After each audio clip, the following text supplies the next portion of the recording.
This episode of the Beauty Industry podcast was brought to you by Australian Colour Technologies, the official and sole distributors of GoldenEye Australia and New Zealand.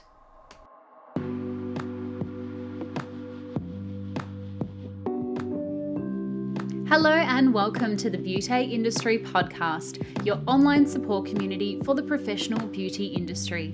I am your host, founding director of Beauty Industry, Tamara Shaw. Here we are closing the competitive gap and speaking your language. This is a platform created and dedicated to the professional beauty industry, valuing community over competition. We serve to help connect you with inspiration from industry experts, expand your knowledge through educational pieces, and bring you the latest in product and technology innovation. This is Beauty Industry. Today's guest I had the pleasure of sitting down with on a video call for this episode while I was in my glory of no makeup and pajamas, staring at the stunning Georgie Westley and her incredible tattooed brows for the entire time of our conversation after a technical glitch with our usual podcast recording gear. For those of you who don't know Georgie, she's the owner of Distinctive Features, Cosmetic, Tattoo and Beauty. With over 20 years experience in the industry and a trading accreditation behind her, Georgie is an absolute powerhouse businesswoman who has taken some of her deepest personal moments and transformed her life into the brow queen that she is today. Georgie is ever humble in our conversation, but is a multi-award-winning tattooist and finalist for the Australian Beauty Industry Awards for 2 years in a row in the categories of Educator of the Year and Cosmetic Tattooist of the Year, which is so clear to me why many of you wanted today's episode to go live, and I had the absolute pleasure to sit down and record with her for all of you to hear. Georgie shares with us what it takes to be a skilled brow artist, how those funny little furry things on our face became a trend, but too how to treat them creatively and timelessly, as well as sharing loads of inspirational messages along the way. I hope you enjoy the conversation just as much as I did recording it. Here's Georgie Westley of Distinctive Features. So Georgie Westley, welcome to the Beauty Industry podcast. Hi, how you going? Thanks for having me. I'm good. Thank you so much. We've had a bit of technical difficulty this morning, so I appreciate we finally got there. I'm a beauty therapist. I'm not a computer tech. Completely get it. I don't know what I was doing starting up a podcast because I'm not a computer tech either, but here we are. I'm really interested to know about you and your story. You and I haven't really had that much time to get to know each other besides kind of fleeting moments and then obviously just social media stalking. When and how and why did you enter into the beauty industry in the first place? Well, it is a bit of a story, but I'll try and shorten it. But so I left school when I was young, like many other beauty therapists. I was a little bit of a misfit, so I left at about 15, stuffed around a little bit, and then decided that I needed to go to TAFE. I needed to do something, and actually, I went into TAFE to enrol into the chef course. And when I got there and went to fill out the forms, they said to me, "Oh no, you can't enrol now. The enrollments are full." And I was like, "Oh my gosh, I've got to study something. If I'm not going to study something, my parents are going to throw me out." So as I was walking out of the TAFE, I actually saw a sign saying beauty therapy interviews today. No. And I went, "Oh, I love makeup." And I actually walked straight back into the TAFE, walked into the beauty area and said, "Can I have an interview?" And they literally interviewed me on the spot. And it was like a panel back then. We actually had full-on interviews and there was like 5 people on this panel and they just started asking me questions and I was so unprepared. And I just walked out, and then a week later I got an envelope saying that I'd gotten into beauty. And it started then. At that point I was about 16 and a half or 17. And and now I'm 39 now, and I'm still here. Wow. Oh my goodness. What a moment for you. That's actually very similar to my story as well, in that I wanted to be a dancer. I realized that I missed off all of the cutting dates to do, the exams, and then I went, oh my gosh, what else am I going to do? Beauty Yeah. therapy, and it's quite different because a lot of guests that I interview, they have this vision of their mum or, somebody beautiful putting on lipstick and bits and pieces like that. And I've never resonated with that, but it's No, so glad that my there's mum was someone a else. total hippie, so she Yeah. didn't even shave her legs. I love that. That's so funny. And so what was your first entry point into the industry from there? Yeah, so from there, I was halfway through my course and I actually got a job in a salon in Adelaide. I lived in Adelaide, I'm from there. And the salon was all about waxing, and they really wanted everyone to do like a full leg wax in like 15 minutes. So it was like speed waxing. And so I came in, I was still in beauty school. I'd finished my waxing unit, and this salon had like little intercoms on the wall for every single beauty room. And I remember waxing this lady's legs, and they came and buzzed the button and went, "Are you finished yet? Are you finished yet? Your next client's here." And I was only halfway through the first leg. Wow. And I just remember them firing me, saying, "You're too slow, we can't have you." And it's funny enough because I'm actually a very, very naturally fast worker, and everything I do, I'm very efficient with. And sometimes I look back and think, I wonder if it's the trauma from being fired from my first job, being too slow. Possibly. Yeah, It stayed with so I was you. very young. I was still in beauty school then. So just went back to the drawing board, back to beauty school, just carried on until I got a job in a nail salon, of all things.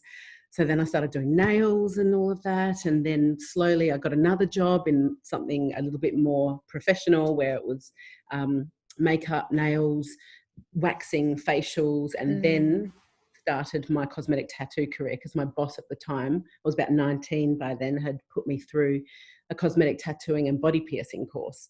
Wow. And so then it started. So that's literally 20 years ago now.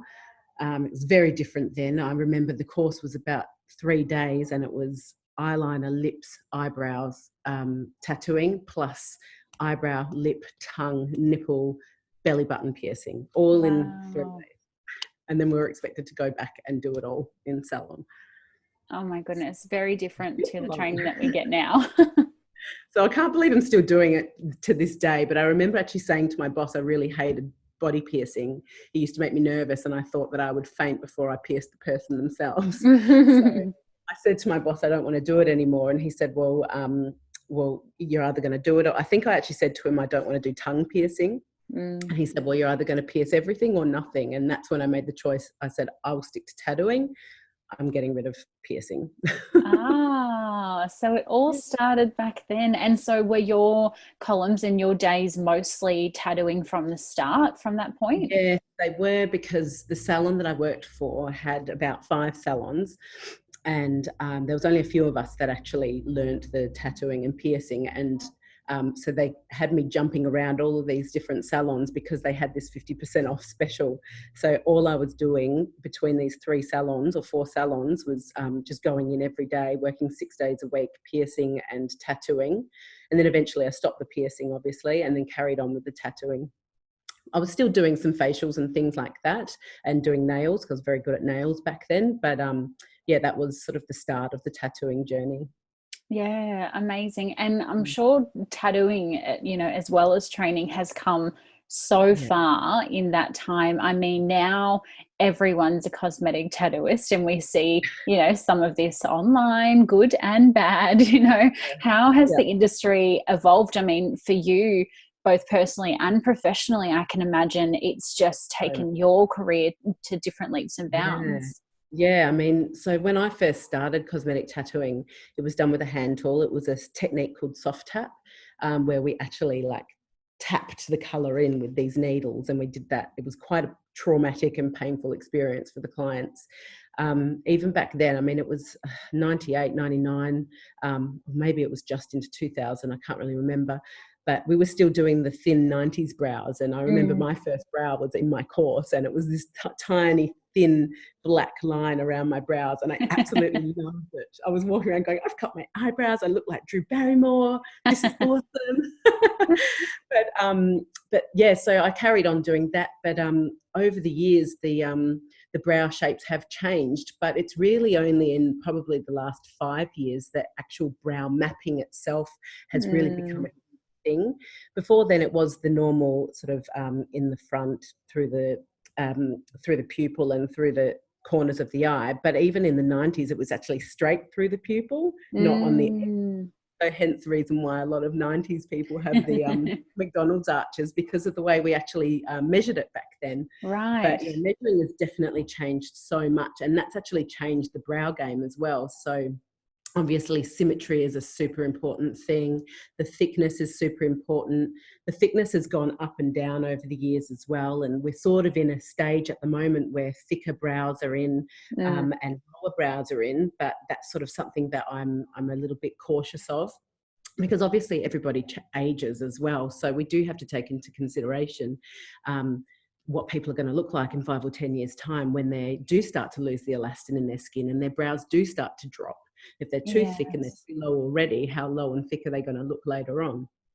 But we didn't have this problem in the 90s and in the 2000s because the brows were so thin and high that even if they aged, they were still up there. Yeah. Well, I was going to ask you about kind of trends, you know, because you do have to be super mindful of that. Maybe everyone in the 90s is now going, okay, fill them out, make them thicker. Absolutely.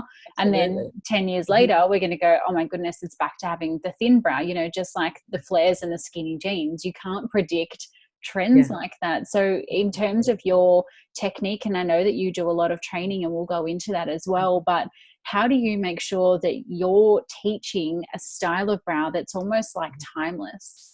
Yeah, absolutely. So I always say to my clients and even my students that it's the 70s and 90s that keep us in business because of how thin those brows were.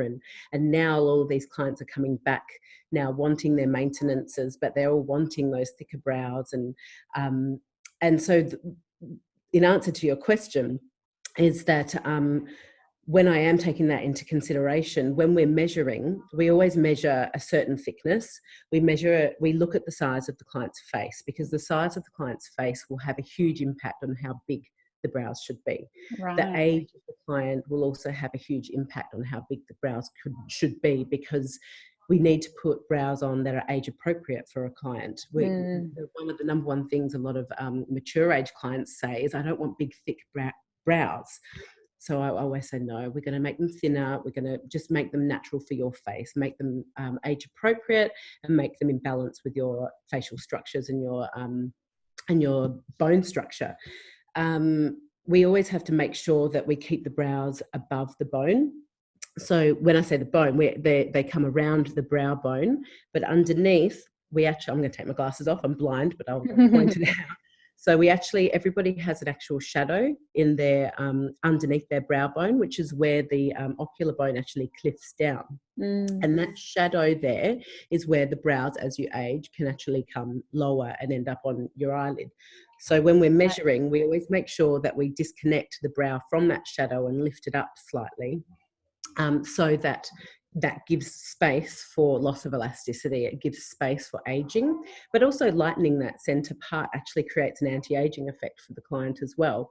Obviously, when they're young, they don't need the anti-aging effect and their brows are already above that shadow. But as you get into your 30s, 40s, 50s, and so on, it gets lower and lower and the shadow becomes more and more prominent as we lose our collagen. So we get them to measure everything above that brow shadow. Yeah, interesting. Well, it's funny that you say that, because now I'm 29, and as I go into my 30s, I had my makeup done not too long ago, and I've never had it done before, but she kept on lifting up my eyelid, and I thought, oh no, it's happening, I'm aging. And I didn't realize until she kept on lifting it up, and I thought, oh, this is a problem now. It's an unavoidable problem that we all have. Maybe if I get my brows done, that'll lift it up a little bit. And I want to chat about distinctive features. So when and where in your journey did it come to you as maybe a light bulb moment, or did it come to you as a light bulb moment and you thought, I could do this better, differently, somehow else? So pretty much all of my moments have fallen into place the way they have because of another situation that has occurred. As I was working as a beauty therapist, I did find that I was a little bit of a bossier person. I used to tell people what to do and how to do it better, and then I realised that I actually really enjoyed teaching.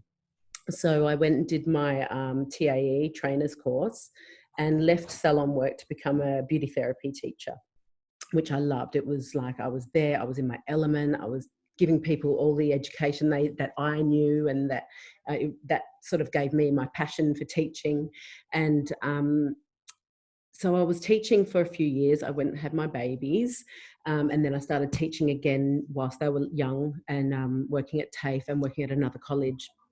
And it got to a point, I think it was 2013, might have been 14, I can't really remember, that I was all ready to take on a new job at TAFE. And about 3 days before my job, I had quit another job for this job because this job was going to give me more money, it was going to give me more stability, I was really excited about it. And 3 days before, they called me and said, we don't have enough enrolments, so we don't have any work for you. And because it was casual, I just got cut off. And I was like, but it's February, there's no other jobs available. Everyone's got their jobs and school started. Yeah. So I literally found myself in the blink of an eye unemployed. And I remember my husband at the time saying to me, you know, you're really good at cosmetic tattooing. Why don't you try and make a thing of it? And I was like, oh no, I'm nervous. I've never wanted my own business. I love the teaching. I want to stay teaching. And he's like, well, you're going to have to do something because we've got a mortgage. Yeah. And so I went and just upskilled a little bit. I did a couple more courses. I bought a really high class machine and registered another cosmetic tattoo business. I went through the council and got my salon at home all registered, and I started working from home with just Facebook. I launched this Facebook page thinking it wasn't going to do anything, and I just put up a few photos of stuff that I'd done in the past, and all of a sudden within like a month I was booked out, like back to back. And I was like, oh my gosh, this is a thing. And this was sort of right when the brow boom happened, when the cosmetic tattoo boom happened. And I'd already been cosmetic tattooing for 15 years when it happened. And so I think that I was being able to start this Facebook page and say, oh, I've been tattooing for 15 years and I'm really good at eyebrows. Yeah, just all of a sudden everything happened, and I was like, oh my God, there's something's actually happening here. I didn't expect it to happen. And then I started getting people asking me for training, and I started being part of different forums on Facebook, and a lot of people were asking my advice, and I was writing a lot of advice on these Facebook forums, not just for Australia but for USA and stuff like that. Right. And then I just got so busy, and my kids got older, and my kids being older now were able to bang on the door at home on my beauty door. Mom, let us in. I was like, oh my God, this is so unprofessional now.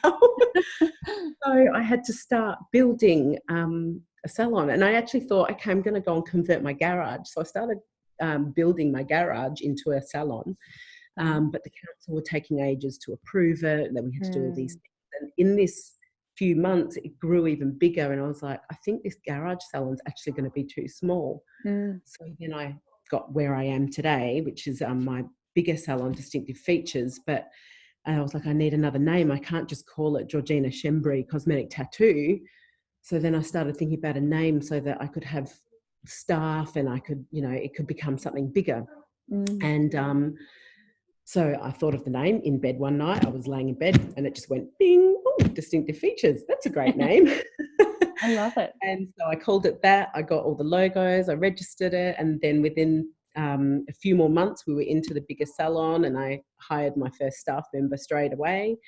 And then I started writing. And at this point, then I went through a divorce. And in that divorce, the energy, I used the energy from that divorce instead of being in a room crying all day and, oh, woe is me, my life's ending. I sat on my computer and started writing manuals. Right. And just went, I'm going to write a course. And within a few months of typing every night till 10 o'clock at night, once my kids had gone to sleep, and every weekend when my ex had the kids, all of a sudden I had these 5 manuals, and I was like, okay, wow. Well, I'm going to get done with this. I'm going to start a course. Oh my goodness, you're something else. Yeah, and it started. And then I've got distinctive features cosmetic tattoo training, and I've been doing that now for 4 years, and it's been awesome. Yeah.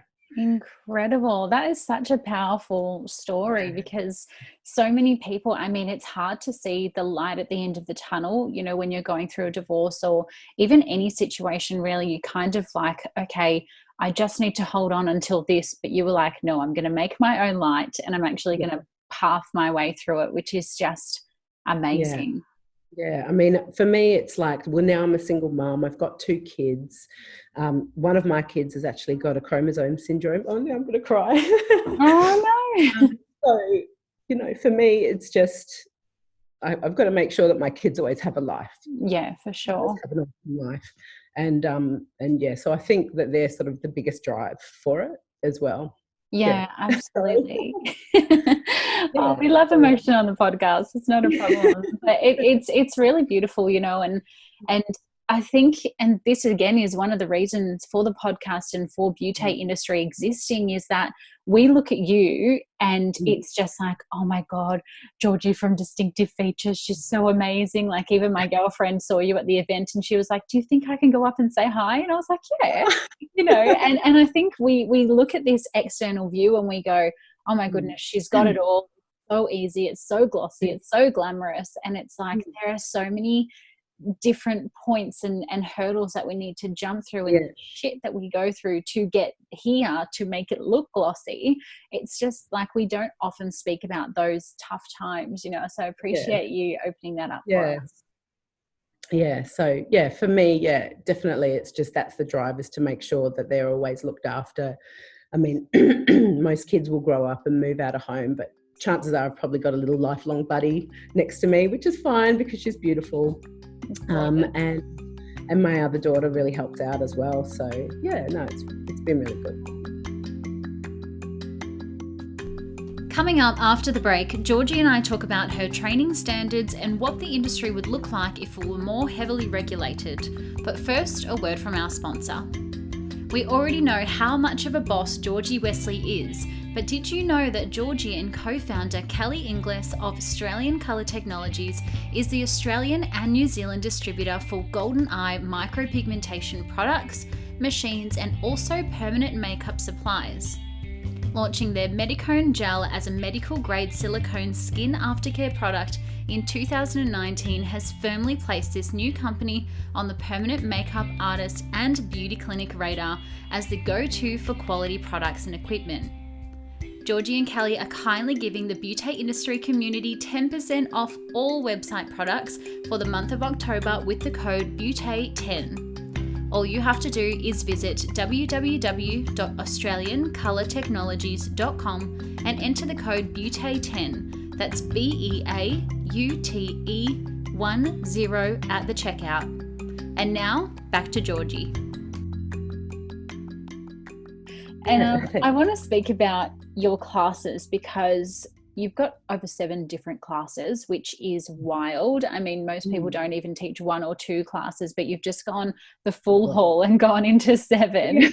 I guess, what's your style of teaching, and what should people expect when they come and sit in a Distinctive Features training class? Well, my style is very, I suppose I like to take the no BS approach. I like to just give everyone the information that's needed without sugarcoating it. I don't sugarcoat anything, because I feel like the cosmetic tattooing is such a hard industry. It is such a hard thing to do. And for me, it's not hard. I've been doing it for so long, and I started in a different era. of cosmetic tattooing. So for me, it's never been hard. But for people nowadays, clients are so specific about eyebrows, and they're so specific about their looks, because we live in a selfie era. We live in an era where people are constantly looking at themselves. So everything needs to be perfect. So for me to be able to teach them how to get something as perfect as possible and as good as possible, I need to give them the no BS approach. I need to tell them all of the science. So I educate them on the skin. I educate them on the colours, the colour theory and pigmentology. I educate them on all contraindications, all the different medications that that can actually have an effect on cosmetic tattooing. So much stuff about machine work and different what we call parameters, and yeah, there's so much. So I know that there's a lot of courses out there that, you know, expect their students to self-teach, and they give them the book, and they will say, go and learn all the theory, because when you come into class, we're going to smash you straight away with clients. Yeah. But as beauty therapists, a lot of beauty therapists or cosmetic tattooers are artists. They're visual people. They're school leavers. And they're not people that can self-teach from a book. There are some that can, and good on them, but majority of them can't. They need to be told, and they need to be shown properly. Yeah. So I break everything down very simply. I use a lot of metaphors and analogies and things that help people understand how things work, because in fact a lot of things do work similar to makeup and similar to nail art and similar to drawing on a pad of paper. So I try and bring things back simply and try and break things down simply for people so they can understand. So that's sort of my approach, and I do that, and then they have a little break, but then we get into doing actual real faces a few days into the course, not on the first day. That's for the beginners. But for advanced and things like that, it's a lot more fast paced, because they've already learned it, or they expect that they've already learned it. Yeah, so yeah, like you said, I've got 7 courses because there are so many different things. There's beginners that have done microblading, but they want to learn how to transition into machine. Sure. Then there's more advanced people who have just been doing brows that want to learn eyeliner and lips. And then I do all my one-on-ones. I'm very specific about not teaching eyeliner and lips first. There's a lot of other colleges, and that's fine, where they'll teach eyebrows, eyeliner and lips in the one course. But because eyeliner and lips are a very different skin and a lot more delicate, the way I work is that you need full control of your machine. And as a beginner, you don't have full control of depth and full control of holding the machine correctly. So I normally say, if you've been doing brows with the machine for 6 months, then you can come back and do your eyeliner and lips, because by then they are not nervous, so they're not shaky, because it's dangerous to be shaky and near the eye, obviously. And they have more control. They're more confident in those areas. Yeah, right. That's so interesting. And it's wild to me that, you know, as we said, we live in a selfie era. People are becoming more and more, like, their expectations are becoming higher and higher, because they want everything to be perfect for their selfie, for their face. Yet the regulations are almost not tightening up as our clients' expectations are tightening up. And, you know, anybody can just go and get a machine off Alibaba or eBay or something like that and start. Yeah. I mean, what is your thoughts on the regulation? Do we need to tighten them up? Is that what you're hoping to see in the future? Absolutely. There should definitely be regulations. We are in a very unregulated industry. And you know what? Ever since I started cosmetic tattooing nearly 20 years ago, they've been saying they're going to regulate it ever since then. Right. And still not happened. It does seem like it's getting closer, and that would be fabulous if it did get closer, that there could be a lot more regulations, but it doesn't seem to be the priority of the government. Yes. It seems to be the priority of other communities like beauty industry. There's other associations with cosmetic tattoo that really are trying to push for regulations, and good on them for doing so, and good on everybody who sticks with standards even though there are no regulations. But if it ever happens, I don't know. It's been happening. They've been talking about it for years, and it's still not happened. Yes.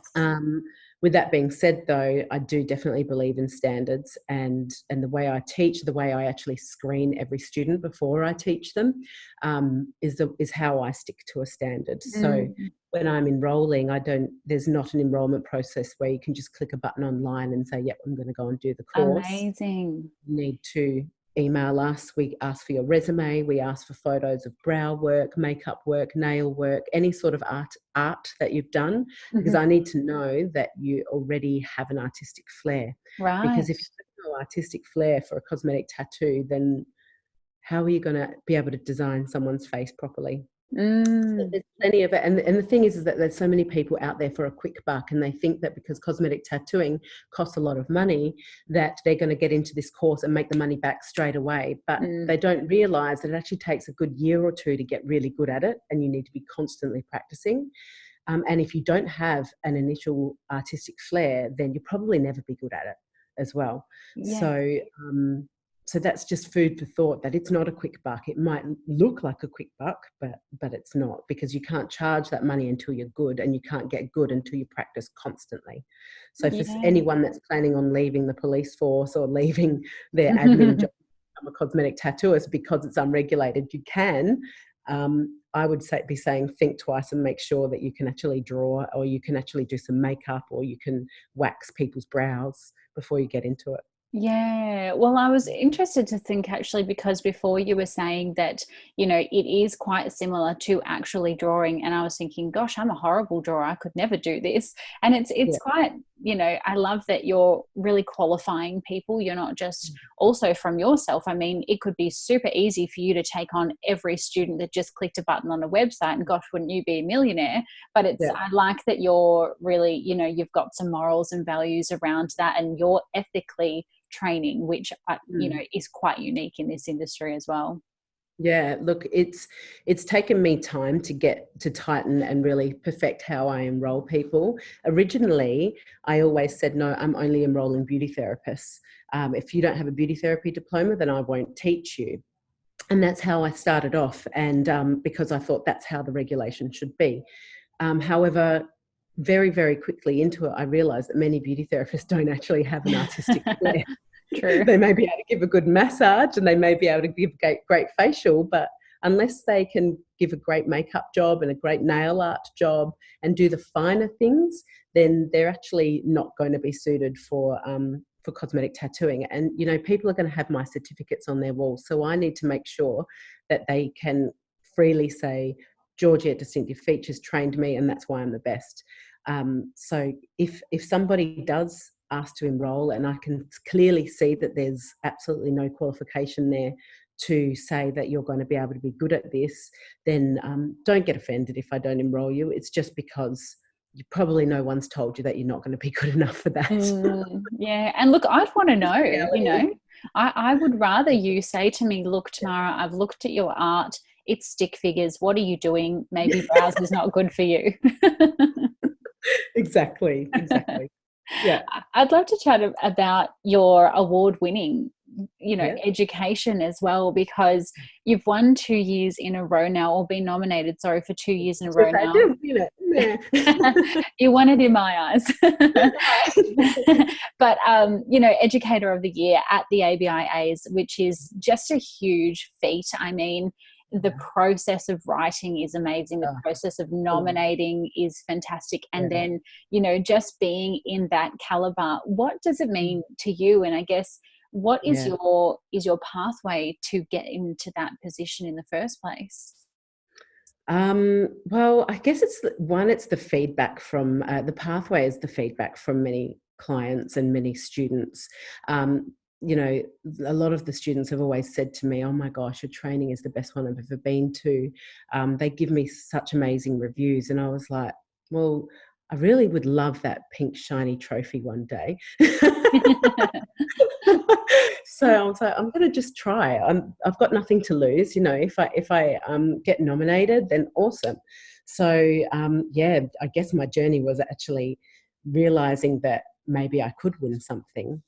And then actually taking the day off, because it literally took me like a day or two to actually make those entries, because you really have to put a lot of effort into those entries. So for me, like, it was a win just being a finalist. It was, I was like, oh my gosh, my name's actually on the finalist list. That's amazing. So yeah, that was just for me a bit surreal. It was like, oh, wow, I must be doing something right. Yeah. And I guess for you as well, I mean, now, you know, you're somebody who people truly, as I said before, my friend wanted to meet you at our recent beauty brunch in Melbourne. Like, I hope she came people, up and talked to me. Did she say hello? she did. Yeah. Good. But, you know, people want to know you and they want to, like, they really look up to you. Did you Yeah. have anyone when you were learning or training that you would look up to and think, oh my goodness, I would love to meet them. I would love to be taught by them? Um, Well, in the cosmetic tattoo world, there's heaps of them, and many of them I did go overseas and train with. Um, there's a company called GoldenEye overseas, which I'm now distributor for. And before I became distributor, I used to watch in awe of some of their trainers overseas. So I literally I went out of my way to go and train with them. Mm. There's some other tattooists that I look at, and I guess Sabina was one. She's an artist in Queensland who I used to look at and go, oh my God, she's so amazing. And now I've met her and she's just like a normal person like me and really, really nice. Yeah, so, I mean, and this is all, a lot of these people I look up to and aspire to, it's really only been in the last, I don't know, 7 years or so because of social media. And before that, Mm.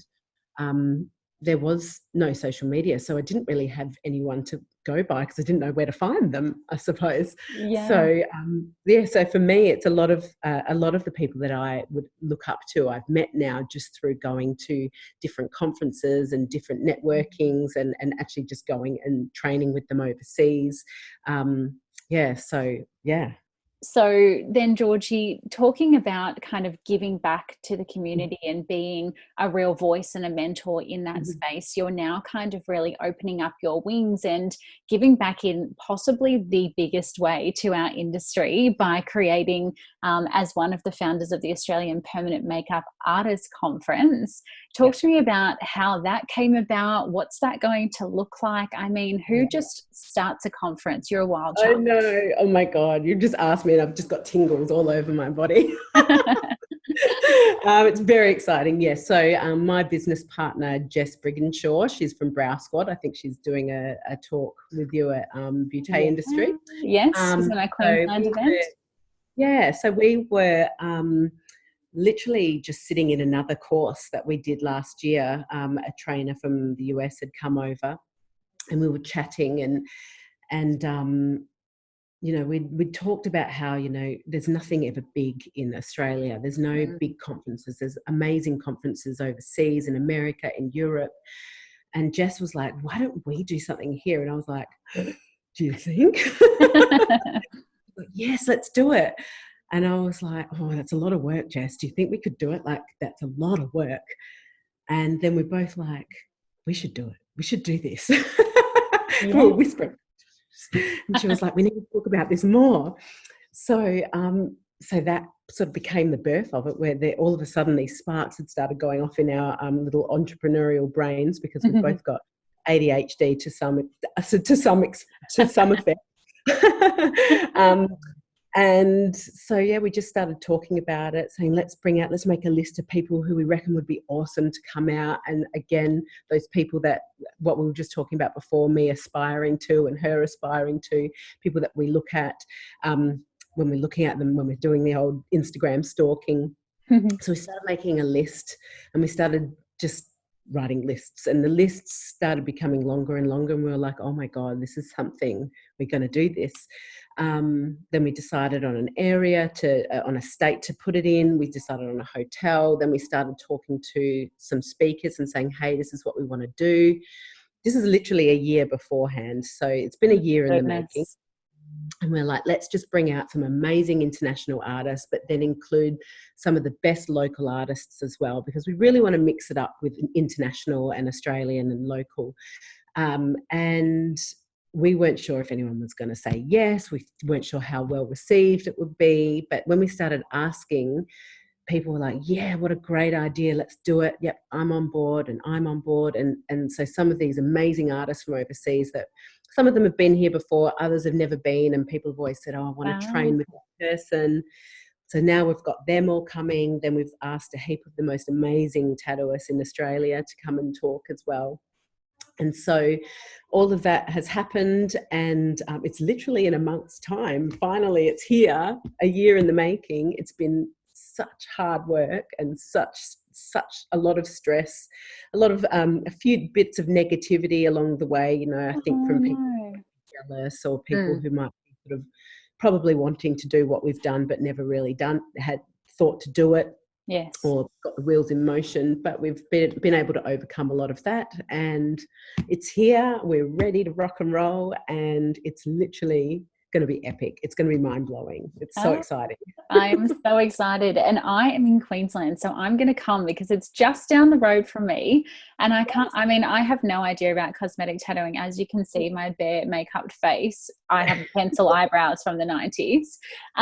But it's just so exciting to me that you guys are doing something like this, because, you know, every year I go to London and I go to the World Spa and Wellness Awards. I go to the Professional Beauty London Expo, and there's really, like, I don't know why our island doesn't just take things and run with it, because we are really enclosed in this bubble over here. You know, we need to be more progressive. And I love that you guys, you know, that's how things start. It's just this tiny little idea, and then you're like, let's actually do this. What does that look like? And it must be great for you to have Jess as well, to kind of have somebody to lean on and share, you know, your thoughts, or, you know, your imposter who comes in, says, what the hell are you doing trying to run a conference? What we do, and there's times where we'll call each other and Jess will be like, oh, I'm freaking out, and I'll be like, don't worry, you'll be fine. And then I'll ring her and go, I'm so stressed, and she'll be like, we got this, babes, we got this. We're both very different people, but like at the same time we're not. So she's a lot more lively and likes all the pretty sparkly things, so she's going to make it all sparkle, whereas I'm more like, get the speakers right, get all the education done. And, you know, she's also loves all the education part, but she's really good at the pink sparkly stuff. So we work really well as a team as well. So amazing. And perhaps this actually might be it. Maybe I'm asking the question too prematurely, but has there been any specific highlights for you so far in your career? Oh, there's been a few. Like, obviously being a finalist for the APIAs is a big highlight. In 2015, I won the Cosmetic Tattooist of the Year award with the Association of Cosmetic Tattoo, and the following year I won the runner-up. So they are definitely big highlights for me. And then obviously starting my new clinic. I'm actually literally a week away from moving into a new premises with a bigger training area and bigger rooms and just better facilities. And then of course, APMAC. APMAC is the anagram for Australian Permanent Makeup Artist Conference. We just shortened it because it's such a long word. So there's been quite a few big sort of milestones for me, and it's all happened over the last 5 years or so. Yeah, amazing. And you've ticked off so much already. Do you have any future plans? I mean, you said that you're moving spaces, but, you know, 5 years, 10 years down the track, what does your life look like? Well, I love what I do. I think for me, my next milestone would be to actually go and train in America or in England and train people over there. I mean, I've been over there, I've done a lot of training and it's all amazing, but I feel like nobody trains the way I do. I just have a different way of doing things. So I really love to be able to take that overseas and do that there.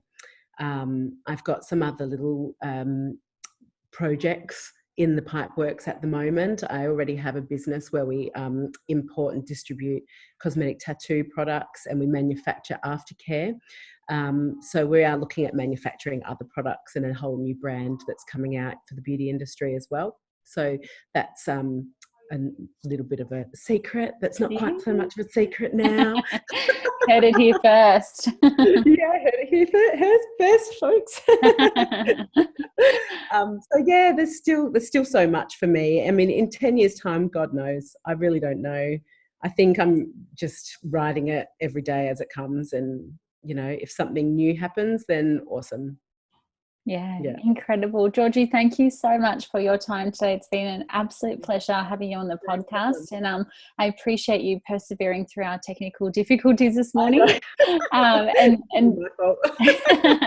no, but taking the time to speak with us, I think it's so lovely that our audience can get to know you and get to know the story behind the glossy Instagram and all of your beautiful brows that you've got on there. Awesome. Thank you. Thank you.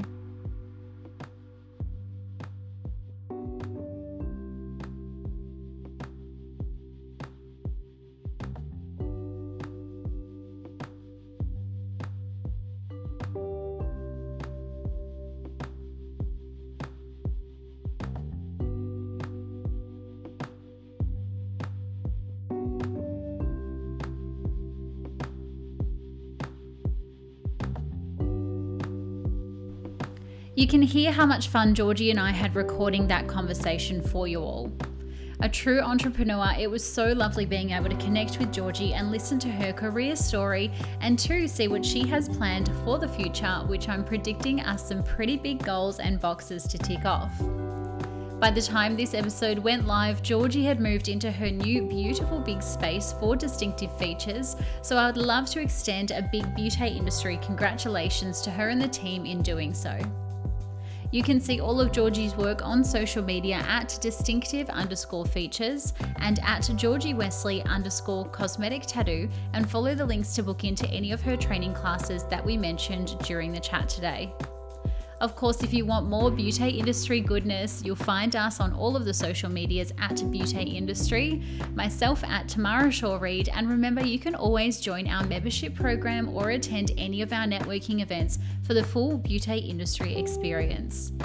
The biggest thank you to you and your ears for listening. Until next time, stay connected.